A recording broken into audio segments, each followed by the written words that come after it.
Game time. Let's go. We in here. Oh.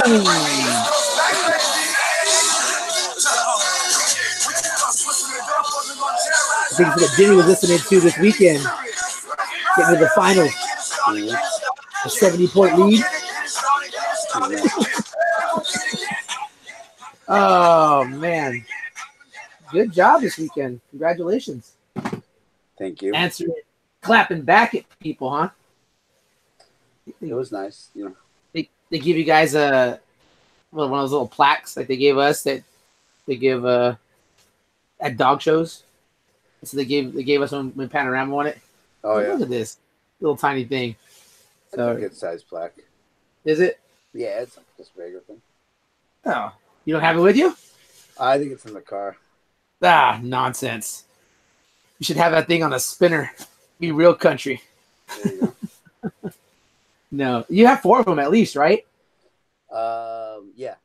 Yeah, so you could probably make 20-inch wheels and put them on there and just roll up to city just with them just spinning. Yeah. Like, yeah, I need one for the spare, fellas. I need one for the spare.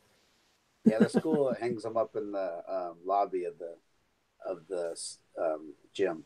I thought you were gonna say they built your wrestling room out of the plaques of city. That'd be great.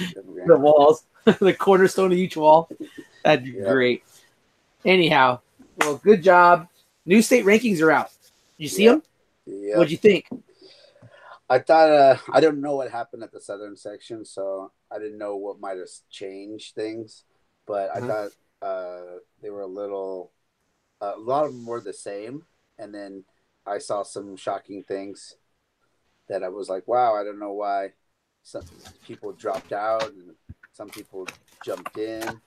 It was kind of seemed all over the place, but.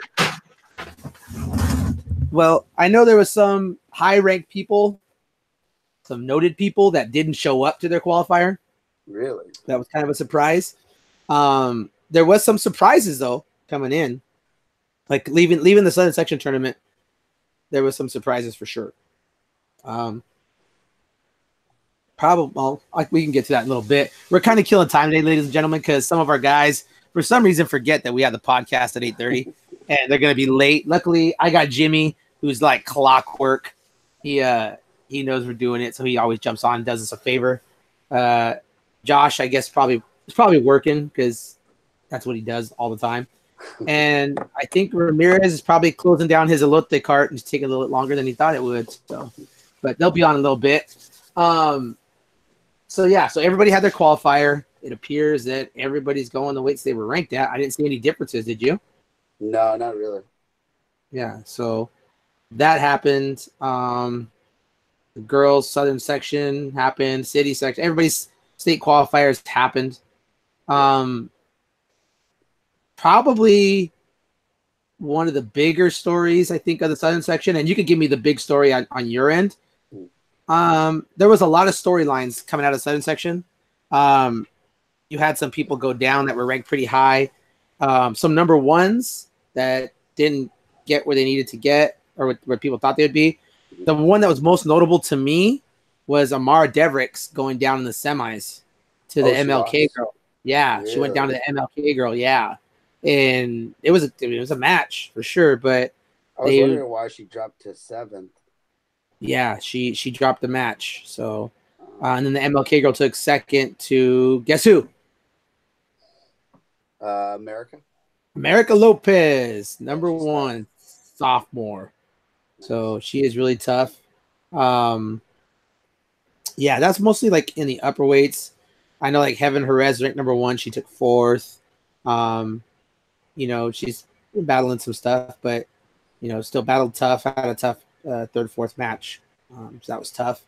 Let me see. Well, I'll just kind of start going through them. 101s in the finals. I'll go through the finals. I don't want to go through all the qualifiers. No disrespect, but we got a lot of things to get to today. Yeah. Sofia Martinez over Brianna Gonzalez from Arroyo. Martinez is from Ayala. I think she's a freshman too, the Arroyo girl. So 1-0. Good match. Yeah, it was a great match. Again, guy, what's that? the Royal girl. She's not in there at the rankings. Yeah, I don't know how she's tough. She's tough. Again, I called it. I'll call it all year. Leah Gaitan over Cassidy Doe 9-2 in the finals. She just was on everybody. First match 57 seconds, second match 48 seconds, third match 49 seconds. Where's that? 1, 2, 3. I lost count in the middle of it. Fourth match 101. Semifinal match against Norwalk 333, and then 9-2 in the finals versus Cassidy Doe. Doe had a pretty good tournament going up too. 150, 121, 459, 5-4 in the semis, and then went down 9-2. So Barreto ended. Did she beat? No, Doe lost to Gaitan. Yeah, and then Doe beat Barreto in OT 5-4. So wow. That's a I tough think it one. went right out. Yeah. Danny Garcia handling business, son. 113 in the finals, 14 seconds in the semifinals against Rhea Prasad. A 15-0 tech fall, an 18-second pin before that, just hammering people. So don't get on your back with that girl. She'll hammer down on you. It'll be done. Let's see here. What happened with Medina and Martinez? Because they moved in the rankings. Yeah. Hang on a second. So Medina beat Martinez in the semis. 3-1. So that was a tough match. And then Martinez came back for third, beat Rhea Prasad for third and fourth. So by default. Okay. Yeah, so they went down there. Alisa Niguel beat Heaven Jerez in the semis to make the finals against Monica Garcia. Monica Garcia is just the terror that she is. These brackets seem big. I mean, 40 girls. First pin 234, second one 127. Third match was against Northview 8-3. Then 512 a pin, and then 347. And then, like I said, Kubius made it through by pinning Jerez. She's really tough on top. I mean, that's what it is. She's really tough on top. She got it on top and just put a chicken wing on people. Samantha Barragon taking care of business. High scoring finals match here against Cameron Sedal. Sedal came to play again. 14-12. Whoa. Yeah. Barragon won. She had to take out Chapman in the semis 3-1. Barragan in the quarters 543. Round 3 256. Round 2 104. Had a bye first round. 126. Kelly Escamilla made the finals. Pin in 125. Pin in 27 seconds. Pin in 34 seconds. Pin in 141. Pin in 159 to make the finals over Samantha Snow of Los Al. On the other side of the bracket, you had Cindy Cepeda. That girl is jacked. Now Jernigan's in pretty good shape. Cindy Cepeda is jacked. By first round, 24-second pin, 106, 140. Then she ran into Jernigan in the semis. Jernigan was on a tear herself. 359, 247, 7-3, and then got pinned by Cepeda, 355. Cepeda's super tough on top. She beats Kelly Escamilla in the final 6-1. So really tough match there. Jernigan wrestled back for third. Cheyenne Bowman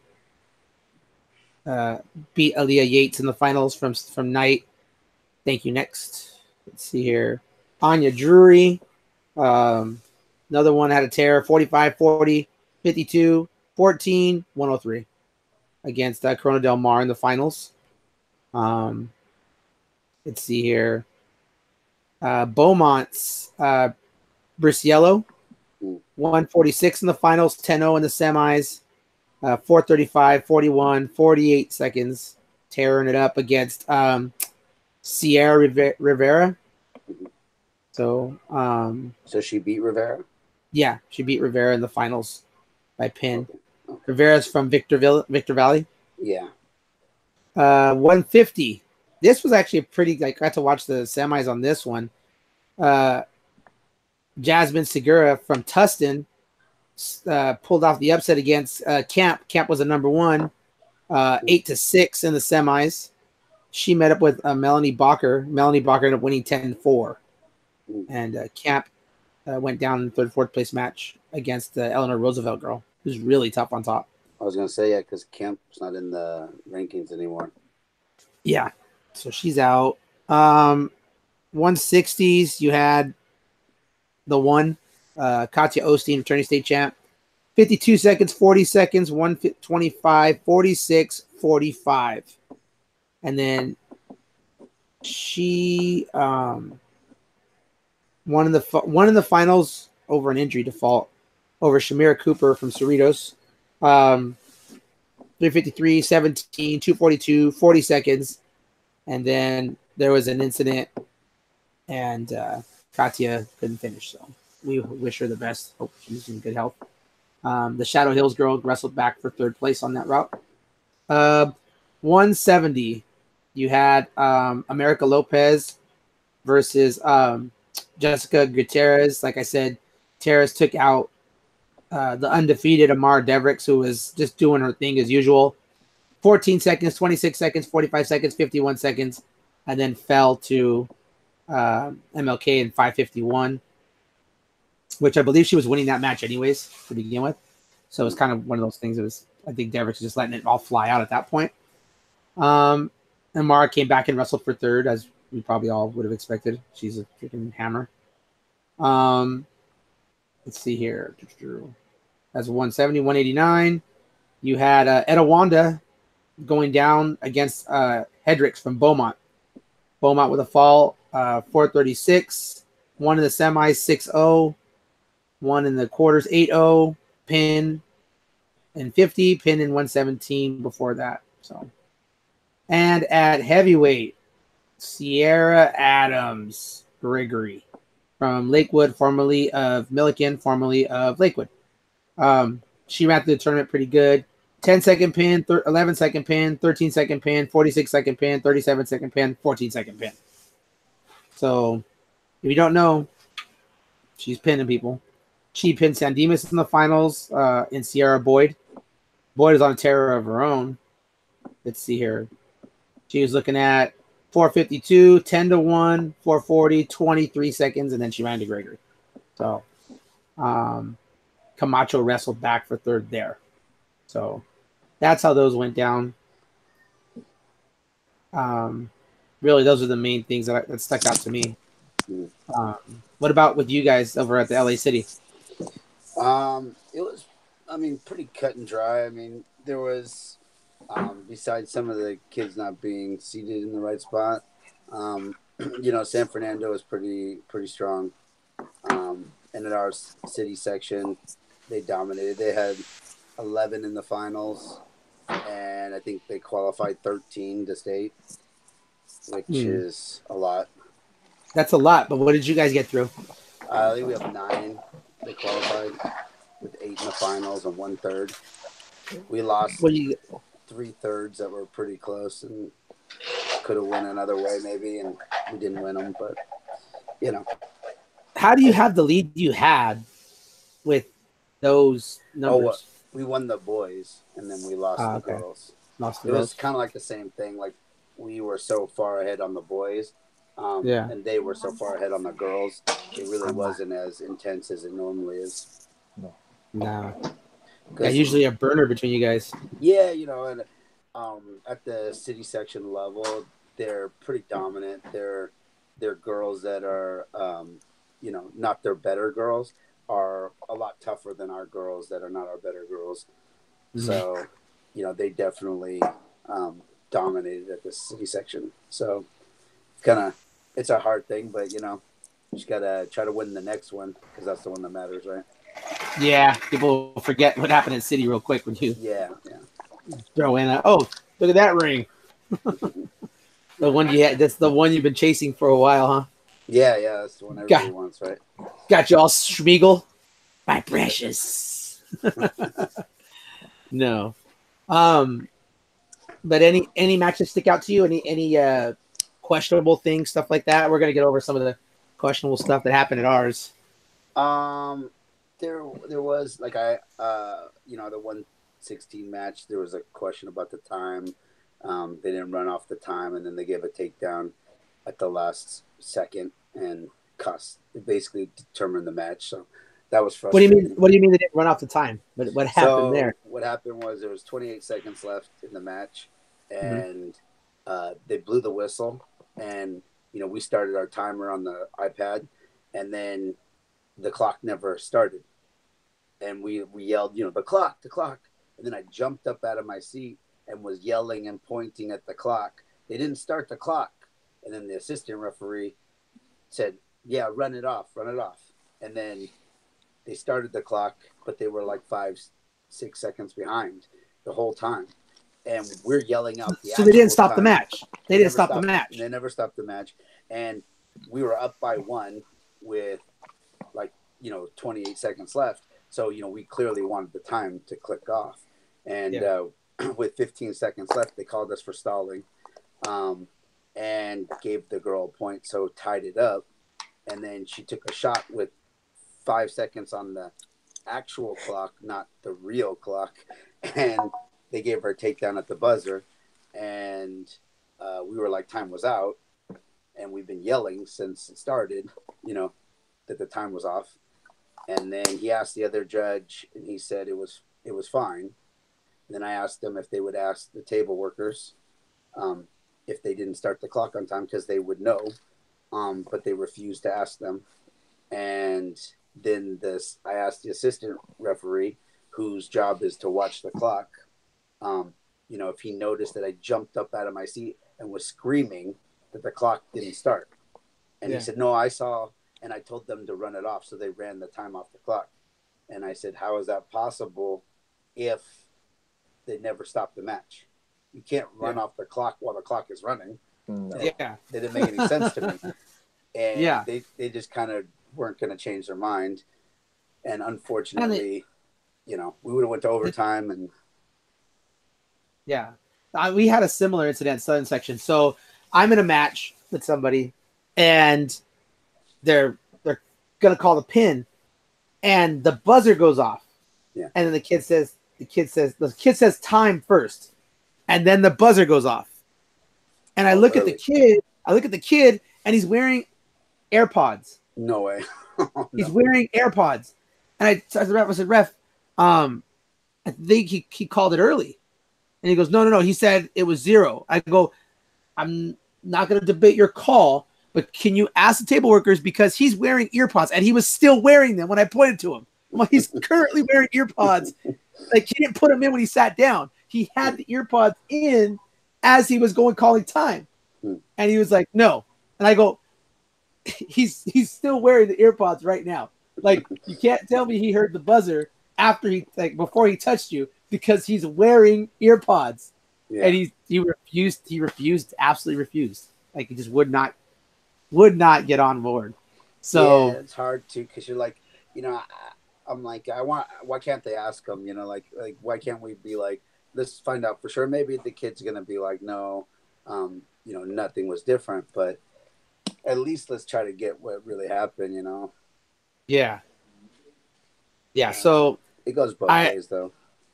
Okay, so Josh, you're on. So let's really get into the Southern Section stuff. All right. Yeah. Hey, so real quick, before we even get to the Southern Section, Jimmy, your guys' masters at the same place, boys and girls? Or no? Correct. Okay.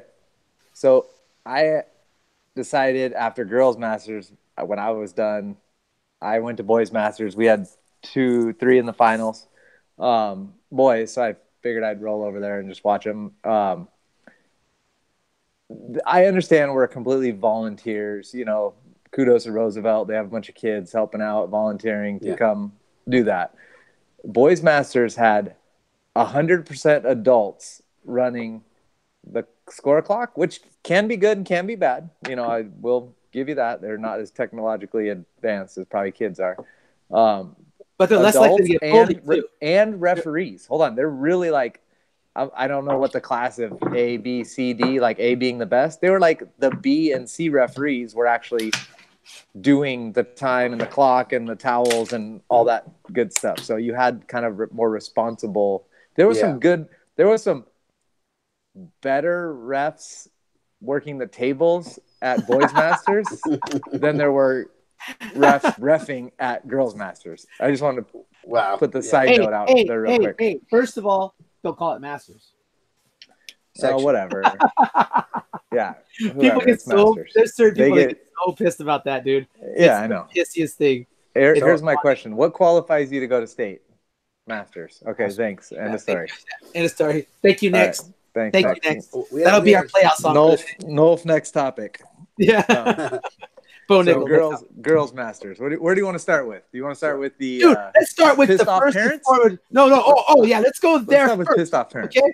Let's start with that. Okay. First of all, CIF decides. Southern Section decides. Oh, we're gonna add an extra 140 kids or whatever it was, like some ridiculous number, to the tournament, and not account for the fact that there's no room for the size that you said you were going to have to begin with.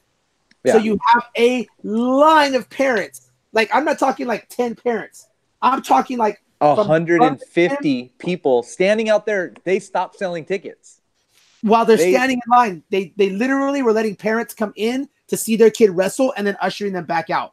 Like, you had to know when your kid was going to wrestle because they had nothing. Dude, let me show you the picture I took. It was insane. Oh, not that. I think I saw that picture of the line outside. No. Oh, yeah, that's a. Let's see here. So, it was insane. I was like, wow. Like, that was. If I was a parent, dude, I would be. It looked very similar to Ramos's family in the caravan that was coming up. That was my niece's quinceañera. Look at this thing, dude. Can you guys see that? That's the line after the tournament began. Tournament's already running. Wow. Okay? Like that's legit. Okay? The inside on day one, and this was already when the tournament is already being cleared. It's being cleared so they can start the tournament. So the girls are already moving out. Look at the stands. Oh boy. Yeah, you couldn't warm up like without blowing a knee out. Like it was impossible. Yeah. There was 7 mats, and for I don't know how many actual participants. I guess we could do the quick math, but 560 participants. Yeah, 560 participants. That's ridiculous. Okay. But hey, Roosevelt did an amazing job at getting us done early, except for that raffle. Killed it. But aside from that, they killed that tournament. They did a great job of just running it. They had Tom Zach's son running TMI, which I really wish they wouldn't do that, because I think when I talked to Miss Cataline, Coach Cataline, she said they specifically requested the lady who runs TMI, and she was supposed to be there, and they yanked her. But she was at Boys Masters backing up track. Backing up. Nice. Backing up track. Yeah. So thanks again, TMI. I know you're friends with them, Josh, but they screw girls tournaments over every time, dude. It never fails. Here's the to TMI's defense. First of all, I think it should be on track, and TMI would probably like it if it was on track too. Just being out there. No, they would. I mean, for them, it's huge. Yeah, they're not making much. They're not making much money at all. They're paying these people to go whatever. Yeah, but to figure out how to get those extra 7th and 8th placers in the bracket and not resort it, Blake had to write a little formula for the program, because it's Excel based, in order to get them all in there, so that when he did enter them, it didn't automatically resort them, because it started doing that, and it would resort. It would take all the seeds and leave them the same, but then resort the divisions. They were trying to keep them away, 1 and 2. So I know there was some people a little bit upset that the same, Canyon Springs had to wrestle Paloma Valley at the same time or something, because of the way they were both 7th and 8th placers, or I don't know, whatever. But yeah, track wouldn't have probably been able to do that, to allow those in like that. Yeah, last minute. Yeah. So that's number one. That was terrible. It was a nightmare for parking. It was They did. Hold on. They did. My wife got a ticket last year, parking across the street. But this year they did work with the police department and cover all the no parking signs and allow people to park across the street. But it was still a, half a mile plus walk. Yeah, it was bad. But keep going. And so that was terrible. The refereeing wasn't too bad. Meaning I didn't get yelled at. So I'm happy with that. I didn't get warned ahead of time. I did like that they cleared me as a coach at the coaches meeting, so we were good there. So that stuff got out of the way. I did like the fact that we had 2 referees during the blood rounds. Yes. Like that was a good idea. Like somebody in the meeting was arguing, yelling about it. I was in the back, but that was a good idea. Yeah. So that was good. I heard a rumor. It was strictly a rumor, but this is just a rumor, just hearsay, okay, that they might be moving the girls with the boys next year. Did you hear that? Same rumor. 3 days. 3 days master. 3 days. 2 weeks in a row, guys. LA City guys, how you feel about that? 3 days for your masters or your state qualifier or whatever you want to call it, and 3 days for your state tournament. So in 2 weeks, your kids miss 4 days of school. Yeah. And while the central section's getting smarter and moving it to Thursday to get an extra day of recovery, we decided to add a pile on another day in the southern section because, we want it to be convenient for somebody. I don't know who, but. Yeah. So, yeah, that's what I heard. I'm like, wow. Okay. Not sure how I feel about that one.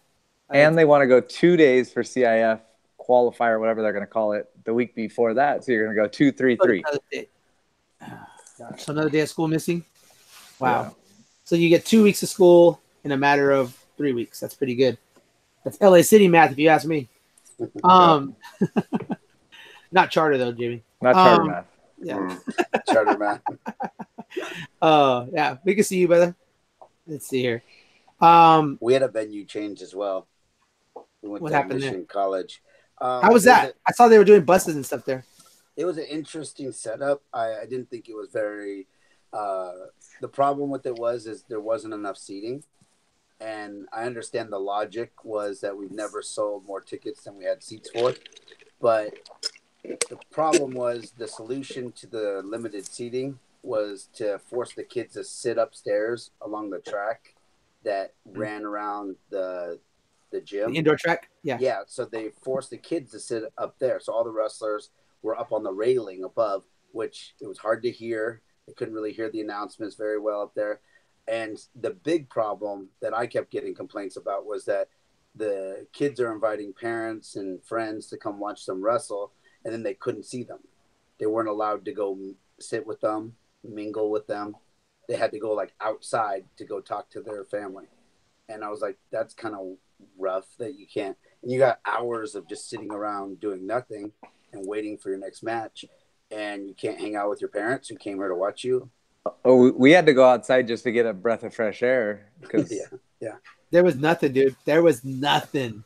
Like it was crazy. Like people weren't leaving the stands because they knew they weren't going to get a seat back. No, wow. They knew it. They're like, I'm not going to get a seat. Like it's not going to happen. So I didn't see my parents, and we have great parents, dude. Their kids weren't there or their kids were knocked out. They stayed the whole time. But I didn't see them the entire time. I didn't get a chance to go sit down because I was like, my Lord, I was running around all day talking nonsense. I don't know how I feel about the seating thing, though, for our section. Our seating thing was ridiculous. We had a girl who had a win over the third seed girl and head-to-head, and they're like, decisions are final. We're not changing anything. Yeah, there was like 7 that I can think of and seeing on the forum or hearing that there was like 7 or 8 head-to-heads that they just said, too bad we're not acknowledging it. Wow. And they had the brackets for the tournament. So I know they spent 4 hours, whatever, plus doing it, but boo-hoo. They give you that line every year, like, one of was took forever. Listen, Okay. You guys know this crap every year, and we get the same excuse every time. Oh, it takes so long. Duh. Why don't you guys do it over a period of days then? Do a couple hours on Wednesday, a couple hours on Thursday, like whatever, the week before, whatever. So they get to Saturday. So a couple hours on Sunday, a couple hours on Monday, a couple hours on Tuesday. Boom. Publish on Tuesday night. You're good to go. You know, it'd be interesting to see how many seeds didn't go. Mm-hmm. You know, at all, didn't qualify. Yeah. Be curious. I know there was quite a few, but and I don't know. And guess what? And guess what? My girl who had to win over the 3 seed took third. First year wrestler. She just came through, beat the 3, 4, and 5 ranked girls to get to her third place. It's a good job, kid. Good thing she's a first year wrestler who doesn't know anything about rankings. I love kids that are just naive. Let's see. So that was kind of annoying. You know, our decisions are final. Well, I shouldn't say that because that's what Bowers posted. Final decision. I was like, okay. Saw another thing too. Want to hear an interesting story? He's going to get mad. I know he is. But I was kind of like, why are you involved? So I'm watching, and I'm not calling any kids out. I'm not calling any coaches out. This is just something I observed as the matches were going on. So criteria on a mat return.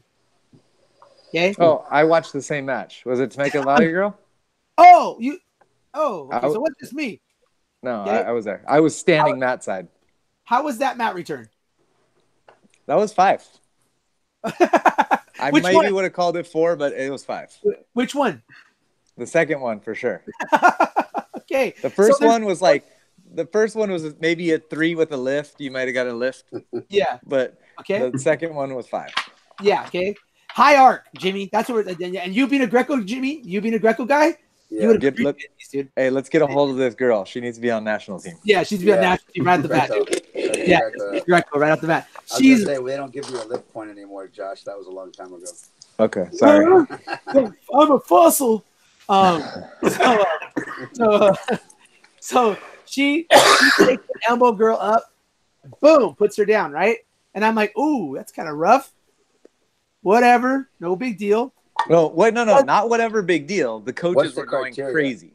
The coaches were. The Elmo coaches were going nuts. Elmo coaches were going nuts. So I gotta look it up. But she was not returning her back. The criteria is safely return to the mat. It has nothing to do with a knee first. It has nothing to do with anything. It's safely returning the wrestler to the mat. So to me, what does that mean? Because I seen someone get called an illegal slam. They picked a kid up in a double, landed him on their butt really hard, but they popped right back up like they were fine. I'm like, they came down safe. We're getting to the pop back up like they were fine section. Hold on, Jimmy. Yeah. Right. So whatever, they wrestle. The coaches are going crazy. She 5s her this time. I'm talking hips, arc, dude, like USA Wrestling logo, like. And these are bigger girls, like 40-ish pounds. 43, something like that. 150s. They're 50s. Just arch and boom, WWE style. Boom, they finally hit her, right? And I'm looking like, dude, if that's my kid, I'm not putting her out there again. You're out of your mind. You just dumped that girl twice. Oh, and did you see the cross faces? Yeah. Tell me where those cross faces came from. Right field. That girl was Yasiel Puig, just boom. And she lost 2 penalty points. 2. Okay. So I'm not sending my girl back out there, right? This is probably where we agree to disagree, but go ahead, you tell your side. Elmo's like, sit down, right? And I'm like, good job, sit down, you know? And she sits down for a second. Guess who comes running in and gets involved? Josh? Well, Bowers was standing right there next to her dad. You can't do that. If she takes a knee, she's out of the tournament. So the elbow guys, and now Jimmy, let me ask you this. If this girl sat on an illegal slam, is she out of the tournament if she defaults out? Okay. No, she only loses that match. No, we're talking about the girl that would take the win. The victim. Yeah, if the victim is hurt and can't continue, technically they just have the injury time to be able to continue. So now, if they're saying they have a concussion, then they got to go concussion protocol. But if it's just an injury, they can go see the trainer and come back and wrestle. It's not. Yeah. But according to the Elmo coach, who I talked to, says Bowers came up to him and told him, if you do that, your girl's out of the tournament. The referees listen to Bowers and tell him that's right. She's out of the tournament if you default out. Okay. What do you do? Are you okay? Let me tell you my side story because I was standing there the whole match in awe of her back arch technique. Yeah. But so here's the thing: she slammed her. The coaches went crazy. The girl popped right back up, was hopping around, shaking it off a little bit. Okay, hopping up, blah blah blah. The coaches come over to the thing to argue with the ref about that. Like, you need to protect these girls, blah blah blah. And then the Temecula coach goes to the head table too. The girls are both like standing in the middle, like hopping around, ready to go. Then the Elmo coaches come back to the side. They bring the girl over and they push her down, saying, you need to get down and you're hurt. So to me, that's wrong. Like, that should be unsportsmanlike on the coach, whatever. Like, hey, it wasn't even close. If the referees don't do their job, it's your job as the coach to protect your athlete. So, that's what I would say. If they're able to continue, you should continue wrestling. Hey, if you're not going to protect your kid and she's gotten slammed twice and crossface from right field. But the crossface came after. The crossface came at the last 2 seconds of the match. Jimmy, what do you think? What say you? I mean, I think if they're not hurt, they should wrestle. But then again, I do understand what he's saying about, wanting your kid to wrestle. You don't want – it's a qualifier. You don't want to see them get knocked out of the tournament because someone drilled them on their head. But, I think, if they're fine, I mean, like, I don't think the ref should call that illegal if they clearly weren't hurt. Now, I think if you land on your shoulder or your head, I think they should call that illegal slam. But I thought it was you had to, you're in charge of guiding them safely. And if they hit their head or their shoulder like really intensely, that would be an illegal slam. No, there was nothing. There was nothing guided safely in the return. I will say that. Right. But that girl literally, she had to pull herself up from the core of the earth and like get back up to the mat, dude. That's how planted she was. The other thing is that somebody a little more seasoned wouldn't have landed the same way she would. They would have landed kind of in a prone position, not a skydiving position. Yeah. I mean, how many of us have fallen off a ladder at that height? I mean, come on, dude. Like, oh shit. But I've been at the city tournament where I saw a wrestler move a hand and get an illegal hold call and take a knee. So I know that stuff happens. But in a situation like this, where somebody has literally like planted them, I'm like, and more than once, I'm not giving you that third chance, brother. I'm not going to risk my kid's safety on that note, but I was so surprised. I didn't know Bowers was that close with Temecula Valley. I did not know that, but I was like, dang, I guess no love for Elmo on that. Like, I don't know. Maybe Bowers was misinformed and he was just looking out for the best interest of everybody involved, but it didn't seem that way because Bowers knows all the rules, or maybe he just studies transfer rules. I don't know. So that was an interesting match that I saw. So any other ones? That girl was good. I haven't seen her wrestle much, but that Night girl was the one that I think it might have been the next match or the one after. She took it to her. The girl that made the finals. Hang on. Is that the school Night? Night? You're talking about Aaliyah Yates? Yeah, that girl. Yeah, that girl can wrestle. Like, she's an athlete. She's a judo girl. My understanding. That's what I had heard, because she came. She was on one of the military dual teams for us, and not on my team, I don't think, but she was out there, and trying to look at. She wrestled Bowman the next round. So let me ask you guys a question. We had a situation happen at our section also where a kid was getting cradled, right? And was on his back getting pinned and then tapped out and called. Don't That's even a get pin. me started on that That's guy. a pin. Dude, That's a pin. I'm telling you right now, I was in the city section, dude. I was done, dude. I was so over it. Like with those stupid tap outs. There's no rule in the rule book about tap outs. If you tap, you're done. Like you must be pinned. The ref apparently said that if they tap, he has to stop it.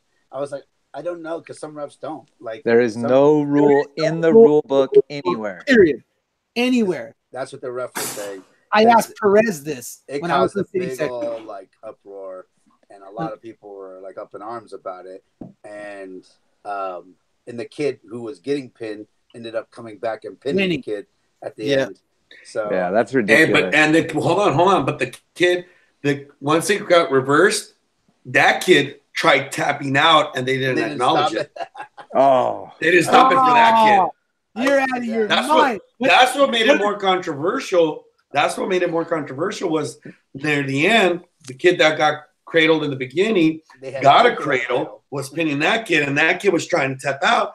The ref was on the other side. The assistant ref could see the tap, but he didn't say anything. What schools? Nope. I'm not saying. Come on. Yeah, this is informative. What schools were involved? It doesn't matter. We're talking about the tap out rule, not the school. It was Birmingham and San Fernando then. So, right? One of those teams. The other one was Monroe. No, we don't cradle, dude. Hey, speaking of tapping, I did watch a match. Quarters, maybe. I think it was the quarters. I'll even say the name. I don't care. Sudal.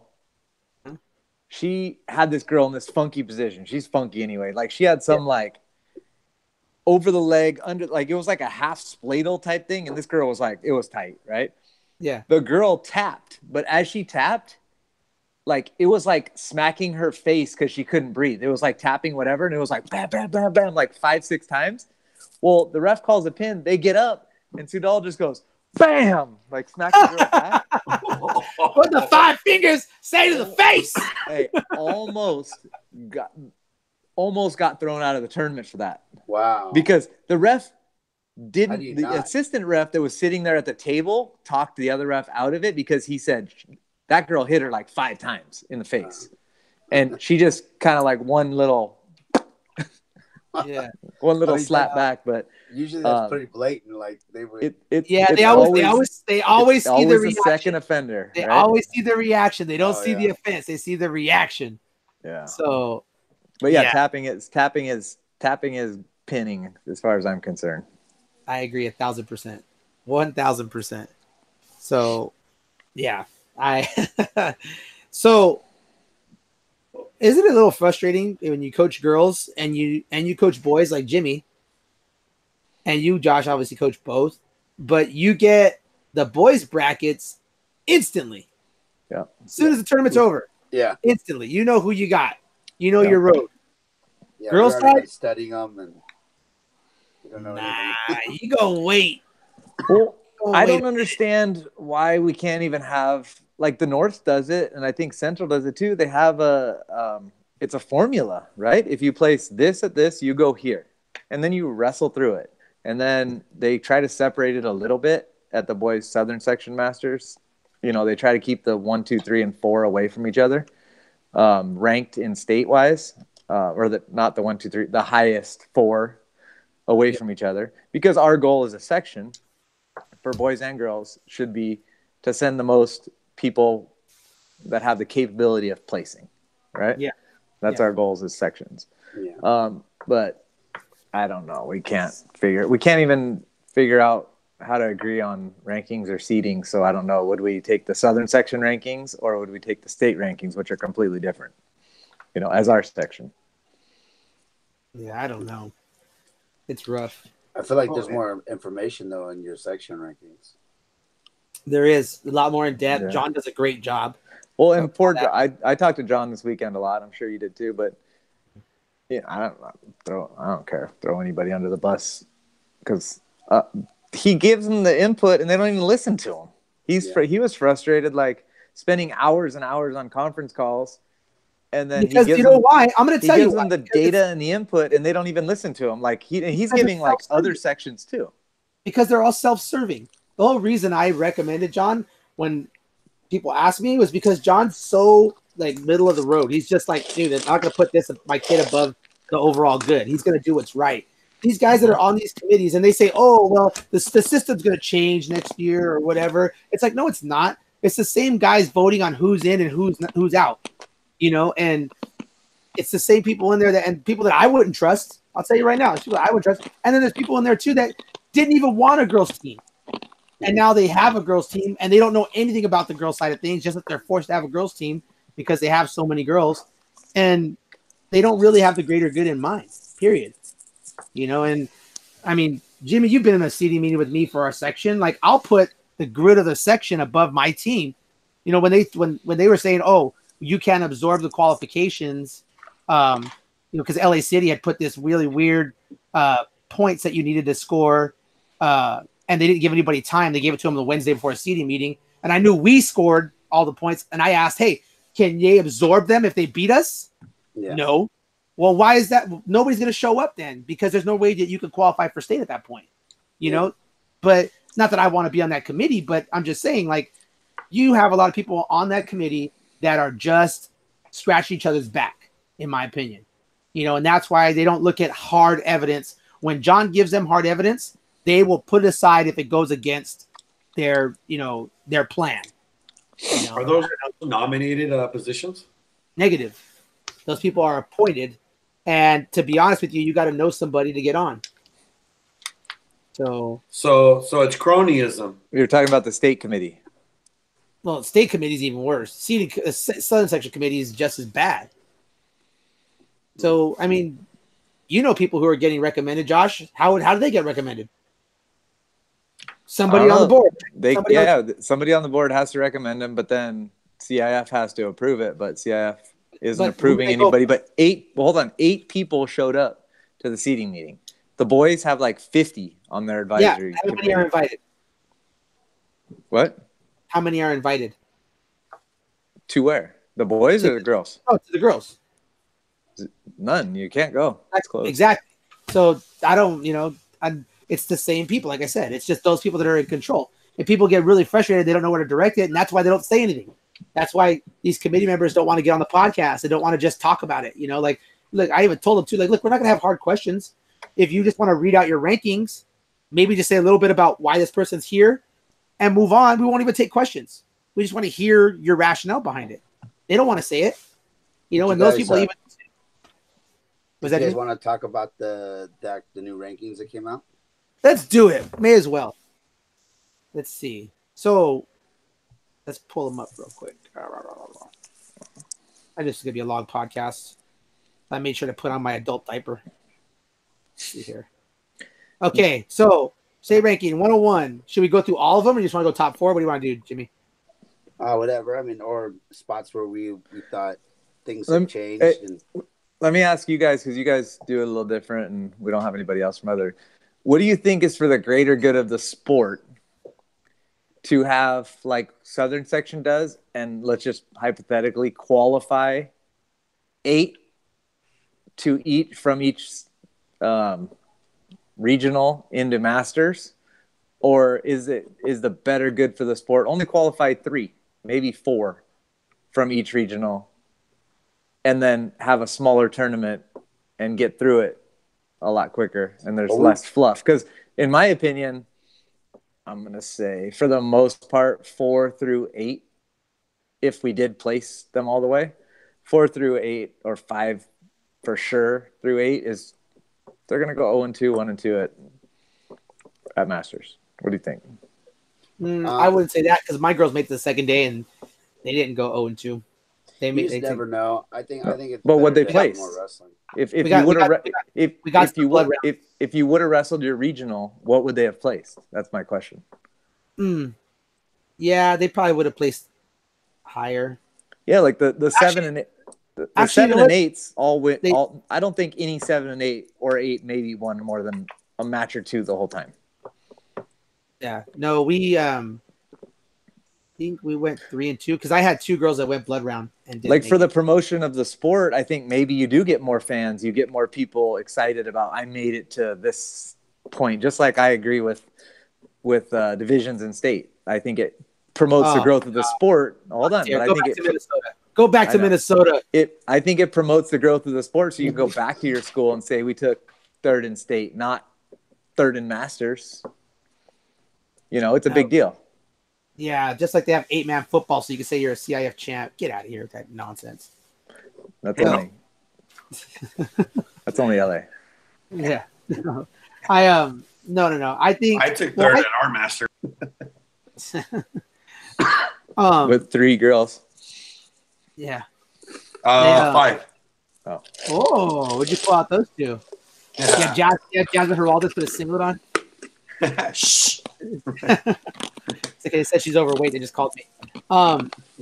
No, I think I'm with you, Josh. I mean, I want the quality to be higher. That's why I said I didn't like that state increased the number of girls that are going to state this year. I don't like it just because the baseline of girls wrestling last year, just you could see the jump in the baseline level. I feel like when you add those extra ones, that waters down that baseline, and now you're going to get some that maybe don't look as state worthy as you probably would have had. I would rather see that though than when we saw the number 1 and 2 in the same section and the number 1 girl in the state didn't go. Oh yeah, that was pretty rough. Right? But that's because we took less girls. Now the quality's higher, but you're in a situation where now maybe our section outgrew our 1 qualifier, but the truth was you had the number 1 girl in state didn't get to wrestle at all. But let's be honest though, the number 3 in LA City. Yeah, the number 4 in San Diego. They're probably gonna maybe 1 or 2 of them do well, but the most part they won't. I mean, but I'd rather give them the opportunity or have somebody be able to have a bad seed and then come back and wrestle and win and overcome that seed than being kicked out of the tournament because they didn't have all their seeding information or whatever the scenario is. And Ramos, you're probably right about watering it down that baseline maybe this year. But if you kind of step back and look at the future, for our section, right now our thirds might be a little bit iffy, but you know what? It's going to help us. And I believe it's going to help our section grow a lot more. I definitely see the advantage of it because when you had a Sarah Moore, not make it, that's one thing. But when you do have that extra qualifier, a girl qualifies for state, she does see a value in that, and she does suddenly carry herself differently, maybe approaches practice a little different the next year. Maybe she's a little bit more of a leader because she's a state qualifier and she feels like she has to live up to that. And I get that. I can't argue that. And then that confidence knowing that she was 3rd is for your new girls or your other girls that didn't qualify. When she's in that practice room, she's going to pass it on to them too and see. So it's just going to help. I think like other sections, not just the LA, but all the other smaller ones, it's going to benefit them having that extra one. Maybe not this year, but maybe in 2 or 3 years, you're going to see a difference. That baseline is going to go back up again. Yeah, that's how Ramirez is able to go from 2 girls to 5. Well, no, but look, I know you guys rag on me on this, but my girl that took 3rd, she's in her 2nd year. She's a little scrapper. Did you get those 3 in that you were talking about? What's up? Did you get 3 in? I got 4 in. 4 in. Ooh. I got 4 with 5 girls. 80%, son. Dang, but listen, out of those 5 that I had, I took 6, but out of 5 that actually placed, 4 of them are seniors. So I'm only getting 1 back next year, and that's the girl who took 3rd place. So all of a sudden she's going to, on August, or this summer, she's going to become the focal point for the team, and I'm going to look for that leadership and this experience, whether she does bad or great or just breaks even or wins 1 match.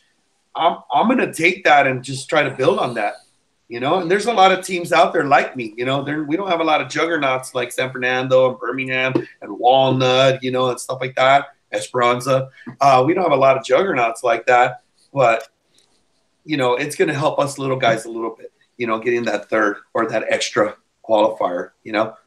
Last podcast that I was on, we talked about, and remember I asked, can't the southern section, kind of like just going back to Josh's point, can't they kind of like figure it out so that they don't have so many and they can streamline it a little bit better?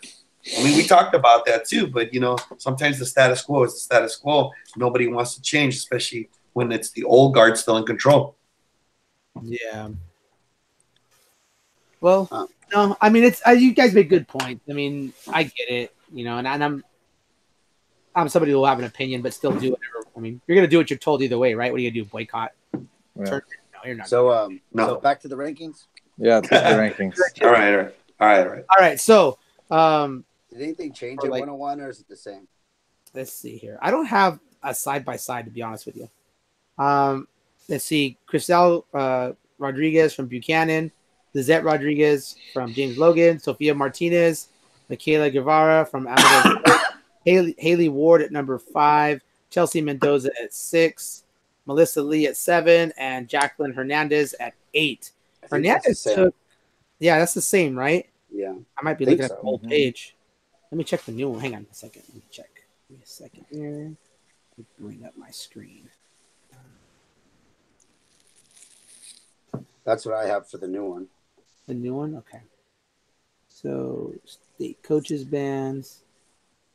I have a million people asking me questions about state. And I'm like, dude, it's at the boys now. It's totally different. Not the same at all. They're like, what do you mean? Like, what if one of my coaches getting there on Wednesday and one of them's getting there on Thursday? I'm like, I'm sure they have something for that. I don't think it's like, you're all there at the same time. I don't think it's like that. Not really. You only have the night before to pick up your credentials. Generally, at the boys, right, Jimmy? But I mean, there's only a set window.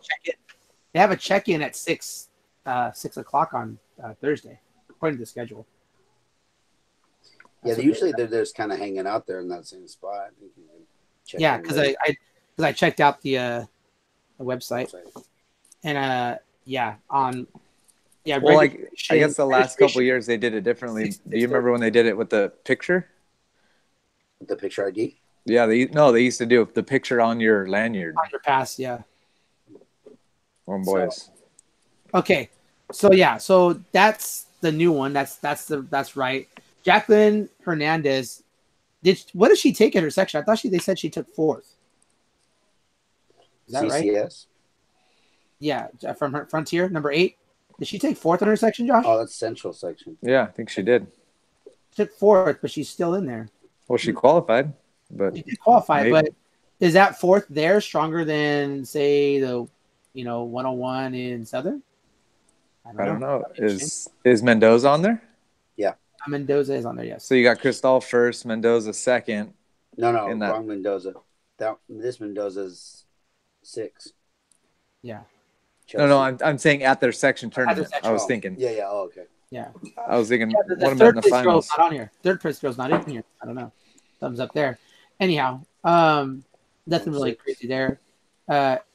Adriana Turner from Davis, Leah Gatlin from Ukaipa. I thought it was Gaitan. I don't know. Gaitan, it is. Gaitan. I was gonna say I'm a fan, so I've been watching. Viviana Garcia from San Fernando at 3, Cassidy Doe at 4, Justine Barreto at 5, Artemisa Matera from Albany at 6, Carmen Perez at 7, Genesis Corte at 8. That's pretty low. Did she lose? Dude, Genesis? She won it. Genesis won it. Genesis won it. I So just don't know why she's so low. She's a returning 4th placer in state. did she lose to Viviana Garcia or something? Or A preseason. She was preseason. I think a freak show. That shouldn't count. Yeah, but that Right. was It count, but that's the only. I think that's it. But Yeah, but did she beat Cassidy or Barreto? I know she was at 111 all year, so I doubt it. yeah. I don't know. Well, Vivi Garcia had a win over Doe. This year? Yeah, at Carter. Oh, okay. Okay. so that probably moved Vivi up. That probably moved Vivi up. Yeah. Yeah, she wasn't on the list. like I rallied for her on the committee thing for this thing, and then she got bumped out, and I was like pissed, and then I started looking some stuff up, and then I heard when they posted them up, you know, they sent an email. San Fernando sent an email out giving more info on her, and then they bumped her up, and then I confirmed it. Okay. All right. 111, Jennifer Soto from Orland. Danielle Garcia, second. Jennifer Soto's a freshman, right? Yep. Yeah. I don't understand why she's above Danielle Garcia, though. That's interesting. Danielle Garcia is a state placer 2 years ago. 2 years ago, but Jennifer Soto wasn't even in high school then. Danielle Garcia. She hasn't lost to anybody in this weight class. No, she hasn't. Soto has. That's interesting. Michaela Vega from Escalon. Alexis Medina from Northview at 4. Samantha Martinez at 5. Savannah Kiddu at 6. Aaliyah Rollins at 7. Jaden Wilson at 8. Still think Rollins is too low, my opinion. I mean, if she keeps wrestling the way she's wrestling, it doesn't matter where they put her. Yeah, she's lights out, and I don't see her. In the finals, she looked unbelievable, like lightning fast this weekend. Yeah. And I don't Jimmy, was it she wrestled Sophia or Samantha? I don't remember which one she wrestled. Oh, she wrestled Samantha. That's okay. The loss behind her. Yeah. It was a close match at Corona. Mm-hmm. Yeah, it was. Yeah. Samantha wrestled great that match too. She wrestled really good that match. Yeah, really good. But I just don't see. I don't see Rollins getting in the position, like I said, that Danielle Garcia likes. I haven't seen Soto wrestle, so I can't speak on that. But I would not be surprised to see her in the finals, to be quite honest with you. 116, Monica Garcia, Desiree Lopez from Folsom, Alicia Navarez from Arroyo. I like Alicia. She's cool people. Charlotte Kamujian from Monachi at 4. Rebecca Down and Norco at 5. Juliana Cubias from the Alicia Nagal at 6. Selma Morales from San Fernando at 7. And Heaven Jerez from Westminster at 8. So this changed a little bit, huh? It did. Jerez went down to Alicia Nagal, and Monica Garcia has shown she is an animal, like we said, and she is number 1 now. Number 121, Ashley Venegas from Mount Whitney. I thought they said she took a loss. Yeah, I thought she lost to Melanie. Yeah. In the section. That seems interesting. Let's ask Camino. Oh, hey, Dave. Oh, never mind. You're not here. Oh, he's not here. Jeez. My Lord. So that's the information I got. So that's an interesting how she still maintained her 1 over the 2. Who's 2? Melanie Mendoza. Oh. But here's the thing though, and I have heard them at some points call this out. They don't consistently do this. If Ashley has multiple wins in the year over an opponent, and then that opponent gets the last one, they will still give her the higher one. Yeah, it's more than 1-1. That's understandable. Yeah. So they'll do that. So that might be why. I'm just giving an explanation as to why that might happen. Then you have Adriana Lopez, Upper Lake, Madison Fonseca from Orland, Evelyn Calhoun from Atherton, Menlo Atherton, Katie Gomez at 6, Samantha Barragon at 7, Araya Barragon from Imperial at 8. Katie Gomez is still the crime of the century at this weight class. I'm pretty sure we have a head-to-head against the Menlo Atherton girl. Corona. At Corona, yeah. But that's fine. Interesting. Barragons are cousins. I don't know if you knew that or not. Both of them? Yeah, the 7 and 8. Oh, wow. Or 6, whatever. 6 and 7, 7 and 8. 7, 8. Oh, they spelled it wrong, though. Yeah, double R's. So, yeah, there's that. 126, Cindy Zepeda from Palm Springs, Kelly Escamilla from Cal, Mia Olmos from Abraham Lincoln, Emily Say from Oak Ridge, Natalie Uribus from Albany, Naya Gaines from Bear Creek, Chantel Copel from Las Pumas, and Cindy Palayo from East Bakersfield. Josh, did you hear something about Uribus? Is that the one we heard about? Yeah, where's she from? Albany. Natalia. Sorry, Natalia. Where is this? Let me hear that one. Yeah, I heard something, but now I'm drawing a blank. What? Is it that she didn't make it? Yeah, I thought she didn't get out of the section, but maybe I'm thinking of somebody else.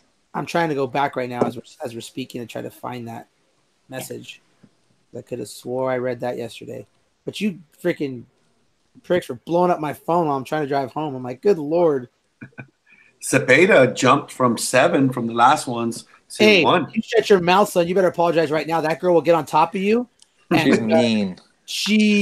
Dude, nobody rides Niall Jernigan, and that girl we could not get away from. Yeah. If you choose down on her, you're a bad coach. Duly noted. I did not. I just on her own. Because she gets out on like everybody. Like she's honestly like 90% plus get out of the bottom girl. That girl was the 1%, dude. I'll tell you that right now. You're asking to get turned if you choose down. Trump would love Cindy Zepeda because she is the 1%, dude. I'm telling you right now. She's amazing on top. She is so strong. And the thing is, too, is with her, she doesn't even have to be clean with her technique. If that girl gets a hair of a freckle on your leg, she's not letting go of that leg. I'm telling you right now. I don't know how that girl makes weight because that girl is jacked. So, yeah, she's not like kind and nice with it either. No, she rides that thing rough. So, yeah, I feel sorry for her children when she has them one day because that lady's got heavy hands. So, they don't worry about the chancla in that house. I'll tell you right now.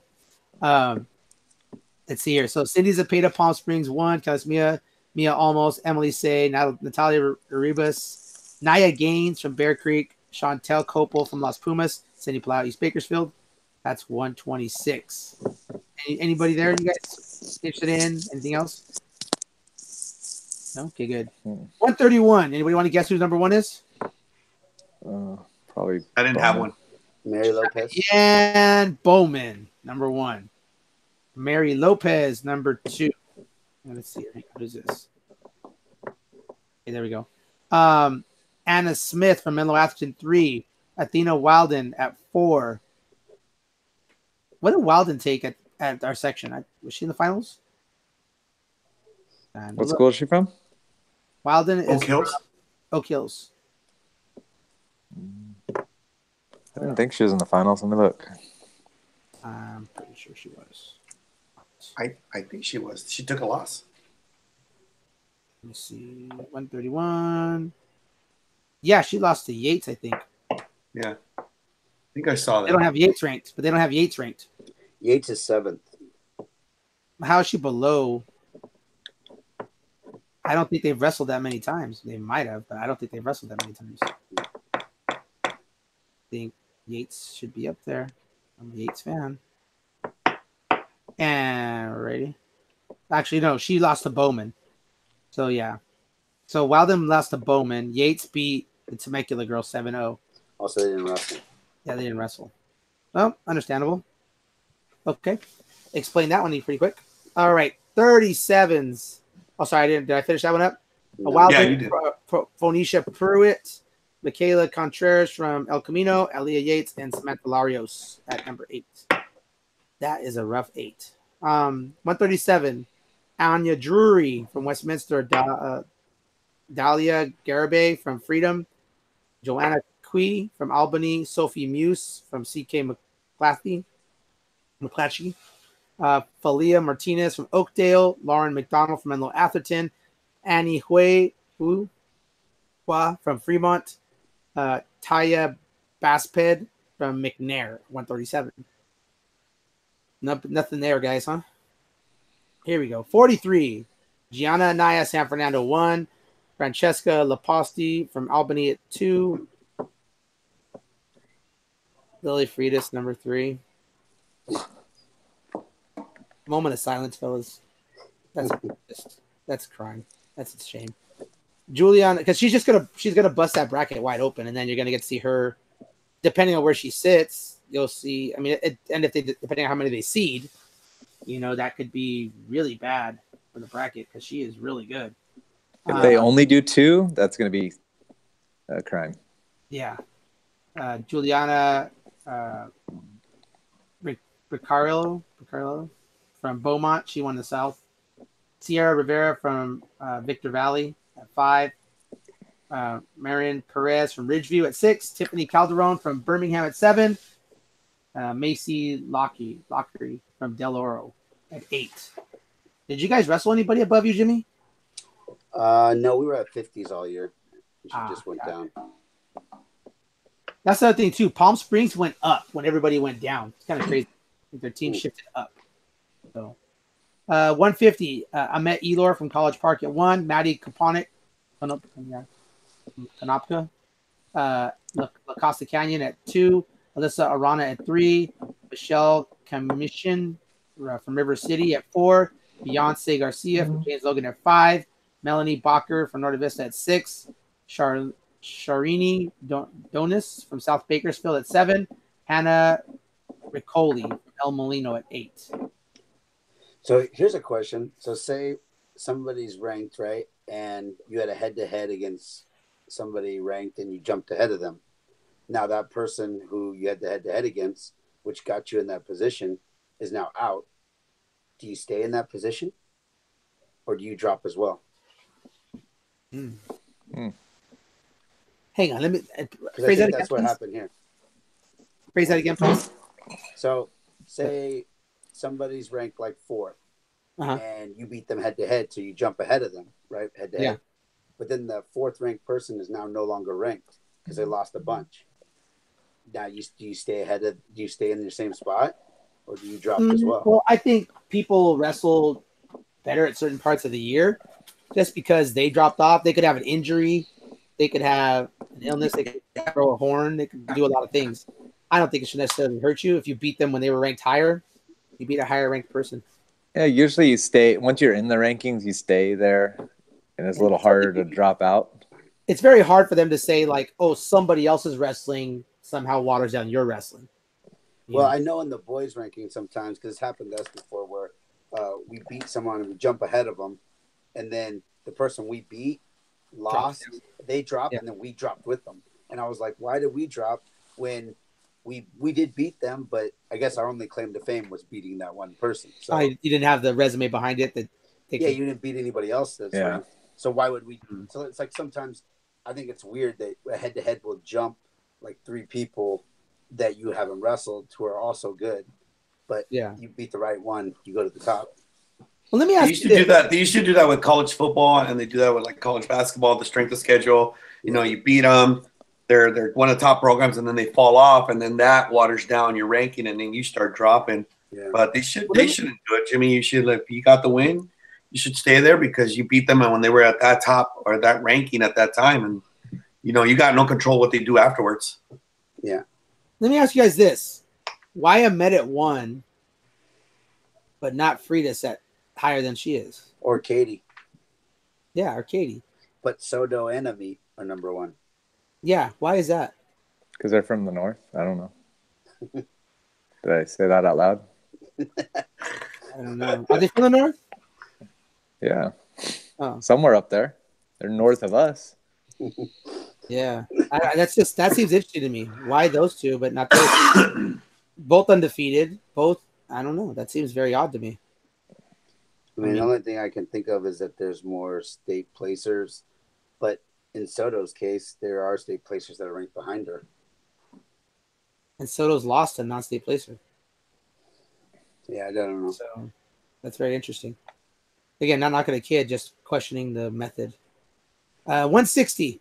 Katya Osteen from Chaminade, Jersey Estrada from Birmingham, Yelena Macayud from Bella Vista, Ariana Pereira from Newark Memorial, Abby Erickson from Menlo Atherton, Tia Barfield from Bishop, Alex Garcia at 8.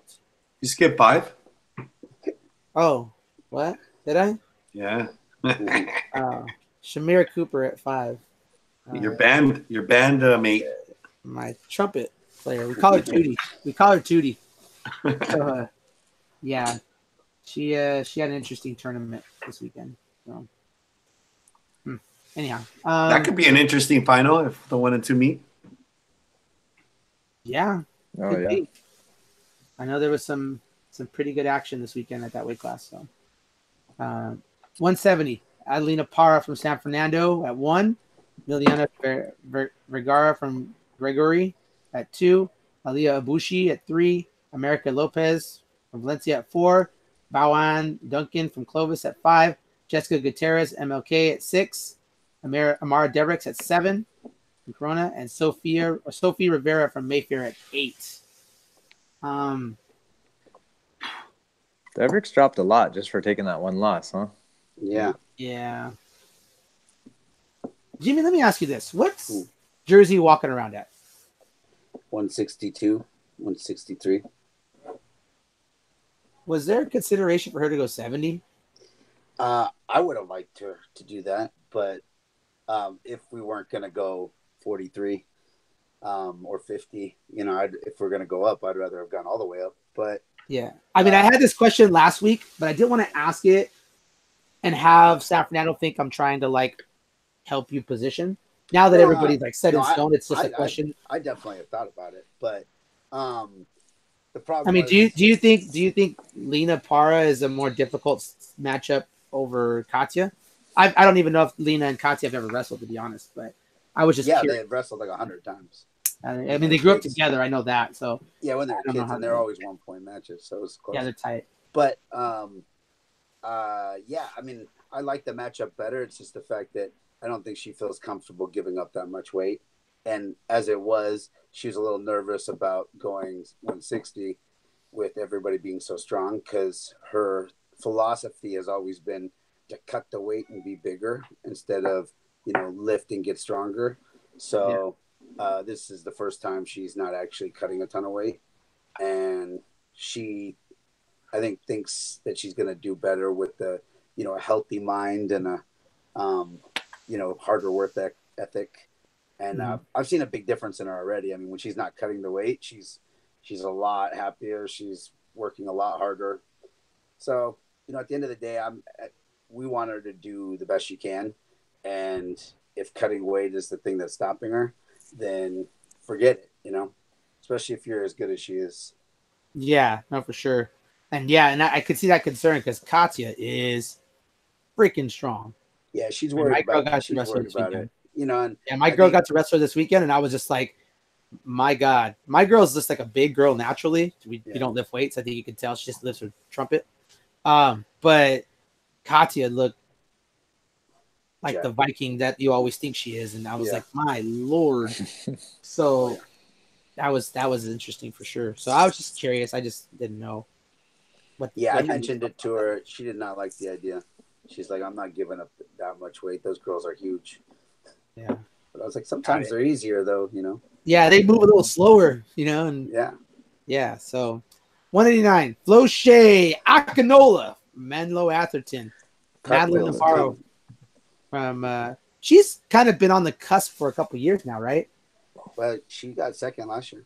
Yeah, second last year. She ran to Diamond the year before that. Yeah, I think she's, like I said, she's been coming for a while. Yeah. Madeline Navarro from El Camino, Joanna Hendricks from Beaumont, who is the real deal, I'll be honest with you. That girl's big and she's strong and she's really hard to move. Lauren Morales from Etowanda, also another tough one. Angela Buenostro from Monroe at 5. Melissa Moreno from Beckman at 6. Sienna Riley from San Dimas at 7. And Arceli Rendon from Eureka at 8. So, good job there. Wait, no. Oh, there's 2 8s. Did you see that? There's 2 8s? No, I only see 1 8. Jasmine Clark's on there with an asterisk. 8 says 8 also. Why did they put that? What does that even mean? I don't know. Because I guess she lost to the Eureka girl at the section. So instead of making a 9, you just have 2 8s? That seems interesting. But she is like, maybe she just had one bad match, though. I mean, there goes the question again. Like, does one head-to-head completely knock you out when you got 4th in state last year? She's real tough. I mean, I don't know if I would not seed her. Yeah. So, lost, but you could also ask yourself too, who knows what was going on in the match? Was she winning and they got caught? Like, and if that situation happens, it's like she still lost, but do you knock her out of the seedings. Yeah. So honorable mention. That's what it looks like.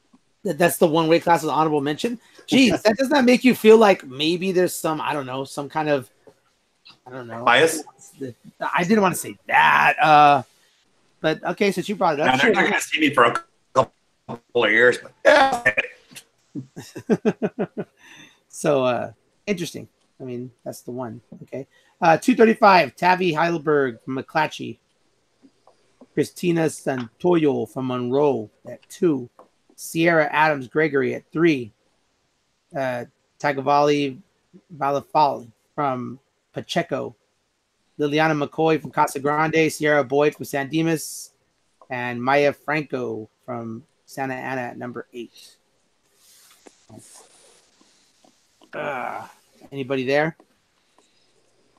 Had an interesting exchange with Sierra Gregory Adams' dad at the end of the tournament, at the end of a match, semifinal match yesterday. Interesting. I got love for Lakewood's program, I'll tell you that, but I got no love in return from that yesterday. It was interesting. Aside from that, though, everything looks pretty good on the up and up. You guys got anything? No. Alrighty. Anybody want to predict who wins the state title? Team-wise? Yeah. How many did Corona qualify? Give me a second. Not as many as you think. I think they only qualified like 4, maybe 5. Okay, here I got it. Walnut qualified 5, Northview 4, Corona 4, San Dimas 3, Paloma Valley 2.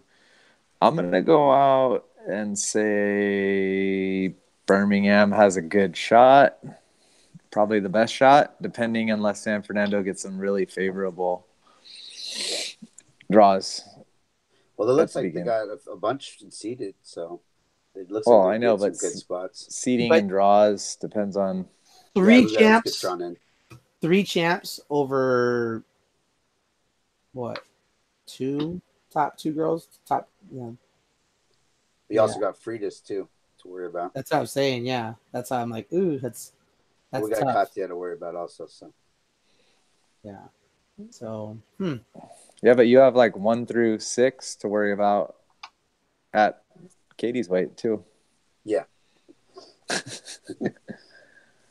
He seems real concerned. He's like, really? Yeah, well, I guess so. Actually, I think Adriana Lopez is the best one at that weight. That's just my after seeing her wrestle for a bunch of years, I think she's really good. Yeah. I don't know why she's at 3rd, but she's the one I would look out for to give Katie a good match anyway. Yeah. Let's see here. Well, Josh, who do you got? I think I'm gonna go with Birmingham. I don't know the northern section of teams and how many they're qualifying and all that very well, but I'm gonna think Birmingham probably has the horsepower with enough high enough placers to walk away with it. A question for you though, like this is off the wall. How do you guys get somebody got 300 and something points at your girls section? Are you running 64-man brackets with a bunch of buys and carry all those points up, or what? How do you get 300 something points? They're wrestling every match twice, so they're scoring those twice. I'm just kidding. I'm just kidding. I don't know. A lot of pins, I guess. I don't know how it all works. I know, but it's mathematically impossible. You only get 2 to win, 2 to 2.5 to advance, and then you get an extra 2 bonus. Unless you're running a 64-man bracket and you're getting that many bonus points, I mean, you get 16 in the semis for mathematically it doesn't work out to get 300 points. I'm just curious. I don't know how it worked either. I mean, I know that our boys scored less points than the girls, but we had 16-man bracket for the boys, and because we had qualified from all the different regions, but for the girls they weren't as big as the boys brackets. Right. So it's interesting. I don't know how the boys didn't score as much, but maybe they didn't pin as many times. But but we did have a lot of pins in the both. So I don't know. I don't know how that all works out. Yeah, the whole scoring thing is really weird because I saw that too. Yeah. You know, I broke 100 for the first time ever. You know, but also the other thing too is the MVP, man. That's what pissed me off, man, because all the girls that were in the finals had like 3 wins if they won their final, basically. Ooh. Christina Santoyo was the only one that wrestled 4 times in the tournament. She got 3 pins and then won a decision in the finals and couldn't win the MVP because they went off of pins and then they went off of time. Yeah, time. Like Katie wanted to recount, but then I actually counted the minutes and she lost because she did have a 12-second pin, but she had 1 pin that took her a minute 59. I think I saw the 12-second pin, and I think Alyssa Arana too. She took a 12-second or 15-second, something like that pin. They were as well. All like in the 20s, I think, but it's still pretty good. Yeah, well, that's where Christina's pins were at, and she was leading going into the finals, and then Alyssa won like in a minute and stuff like that, and I think that's what gave her the bump. But I was kind of upset because I was going, really, Okay, fine. Pins. If everybody has equal pins, the heavyweights, we always get a bye. Christina's been getting buys in the first round. And then this year, we're like, oh, shoot, she gets a match right off the bat. First day she wrestles twice. I've never been a fan of the pin MVP thing because it's supposed to be outstanding wrestler. But I think if you tech somebody, that's more outstanding than getting a 12-second pin in a week wait, Yeah, well, that's what I was saying. It's like – it was just upsetting to me. I was quiet. I just like, no matter what we do, I'm fighting as a little guy trying to, make my name. And welcome to my world, bitch. How many finalists did you guys have, Jimmy? 8. Or champs? Let's just say champs. Champs. 4. He said 9 because that's how good of a coach he is. Let me see. We won 11, 21. How many qualifiers? 9. And San Fernando has 13. And how many points did you guys get? I think we scored 219 points. No, something like that. Okay. Yeah, something like 219. Because the way we score it, if you would have gotten you get like 36 points to pin all the way through, right? For us, so you would have had like 270 points if all 90 of your girls pinned all the way through. I just was curious how it ran, but I don't know. Who runs it? Track, TMI, or no? Some tournament bracket software. WrestlingTourney.com. Oh, the same one that does Napa. It's awesome. State of the art. Hey, we're gonna get together up there at State and try to do something, or we can if you want. Going into the finals, maybe medal rounds. Yeah, because that'll be like blood round day, anyways. So I'm down. Friday night. On one condition, you guys all have a couple in you before we get on. Well, loosen you up a little bit. That'll be hard for me. I got a coach. Yeah, I don't drink either. Never have. Oh, so I looked it up. We had 237 points. Pretty close to that 270 max you said was possible. No, but they had 300. Yeah, that's right. So they had a lot of points. And Moreau had 102 points. Back to 100. Oh, hey. Yeah. Still building. Yeah, I don't know how that worked. I mean, our boys had like 279 points, something like that.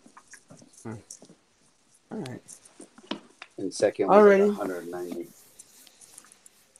And you guys got anything else for us? That's probably our longest podcast ever. All right. Where's the coach's social on on Wednesday? Yeah, I don't know. I'm driving back that day. So, but Marriott? That's what I heard. Is that where you're staying? No, I'm at the Hampton Inn on the east side. The east side. He likes to get a deal. East Bakersfield. Well, we'll talk about it. We'll text. Everybody else good? All right. Yeah, good luck to everybody. Good job, Jimmy. Yeah. Like I said, I texted Jimmy earlier today. It's like, congratulations on the boys. Good luck. All that stuff. Josh, good luck. Well, Cerritos, good luck. Everybody else that's been on the podcast, good luck. Yeah. Yeah. And we had some really cool people come up and I had a banner made for the podcast, and I put it up on our tent that we weren't at the whole time. But yeah, people came up and were like, yeah, I like the podcast. Like, thanks for the love. Talked to Guy Tan's dad and heard. They were super, super cool. So, yeah, they're awesome. They were happy that we showed them love. Yeah, but Berrigan's dad talked to me about it too. He drives a lot, and he said it's awesome. He just puts it on and listens. Nice. All right, just gonna motivate me to make sure I keep these up to date on the Google and iTunes. Yeah. So, but anyhow, all right, everybody, that's it for today. Good luck, everybody, this weekend. We'll talk to you guys soon. Later, fellas. See ya.